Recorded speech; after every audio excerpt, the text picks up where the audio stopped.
जब social media पर boycott Maldives trend करने लगा तो लोगों ने चलो लक्षद्वीप कैंपेन जोर शोर से शुरू कर दिया। प्रधानमंत्री मोदी ने लोगों से लक्षद्वीप जाने की अपील की तो वहां लोगों का हुजूम पहुंचने लगा और तेजी ऐसे कि मार्च 2024 तक की फ्लाइट बुकिंग पूरी तरीके से फुल हो गई है।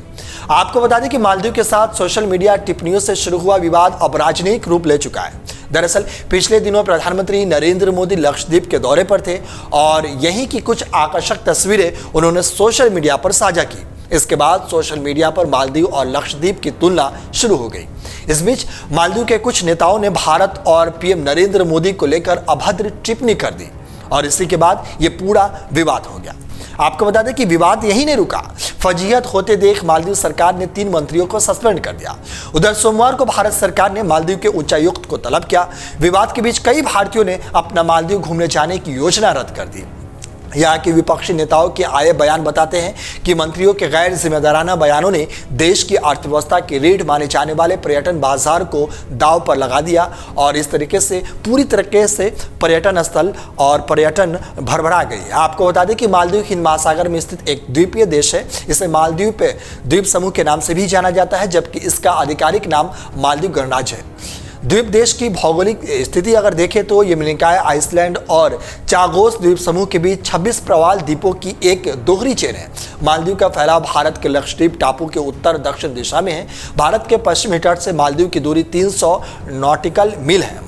मालदीव जनसंख्या और क्षेत्रफल दोनों ही प्रकार से एशिया का सबसे छोटा देश है। इसकी आबादी महज 5,15,122 है। वहीं भारत और मालदीव आपस में मानवीय, भाषाई, संस्कृति, धार्मिक और वाणिज्यिक संबंध साझा करते हैं। पिछले कई सालों से घनिष्ठ, सौहार्दपूर्ण और बहुआयामी रहे। 1965 में मालदीव की आज़ादी के बाद उसे मान्यता देने और देश के साथ राजनयिक संबंध स्थापित करने वाले देशों में भारत था। 1965 से ही सैन्य, रणनीतिक, पर्यटन, आर्थिक, औद्योगिक, चिकित्सीय और सांस्कृतिक जरूरतों के लिए मालदीव भारत पर आश्रित रहा है। और वहीं अगर बात करें साल 1976 में सामूहिक संधि के तहत भारत मालदीव ने अपने सामुद्रिक सीमा क्षेत्र तय किए थे। दोनों ही सार्क के संस्थापक सदस्य रहे। 1981 में दोनों ने मुक्त व्यापार समझौता किया। दोनों देशों के रिश्तों में सबसे अहम योगदान सैन्य सहयोग का रहा है। इसमें नवंबर 1988 का ऑपरेशन कैक्टस की अक्सर चर्चा होती रहती है, जब श्रीलंका के पीपुल्स लिबरेशन संगठन और मालदीव के विद्रोहियों ने 80 सशस्त्र लोगों के साथ देश का तख्तापलट करना चाहा।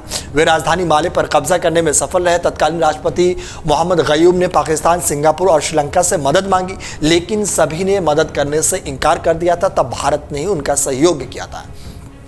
अमेरिका मदद देने को राजी था, लेकिन इनमें से 2 से 3 दिन समय लग सकता। अतः उन्हें मित्र देश भारत का सहयोग मिला, जिससे मदद मांगी और उसे तुरंत मदद दिया गया। भारत ने 16 घंटे के भीतर 500 सैनिकों के साथ ऑपरेशन कैक्टस शुरू कर दिया। इस ऑपरेशन में कुछ घंटे लगे। माले को वापस कब्जे में ले लिया गया। इस ऑपरेशन में भारत के कई सैनिकों ने बलिदान भी दिया था, लेकिन ये सारा बलिदान मालदीव भूल गया और इस तरीके से मालदीव अपने बयान में लगातार बयान देने की कोशिश कर रहा है। अगर आप ये वीडियो YouTube पर देख रहे हैं तो हमारे चैनल को सब्सक्राइब करें और बेल आइकन को दबाना ना भूलें। अगर आप Facebook पर ये वीडियो देख रहे हैं तो हमारे पेज को लाइक करें।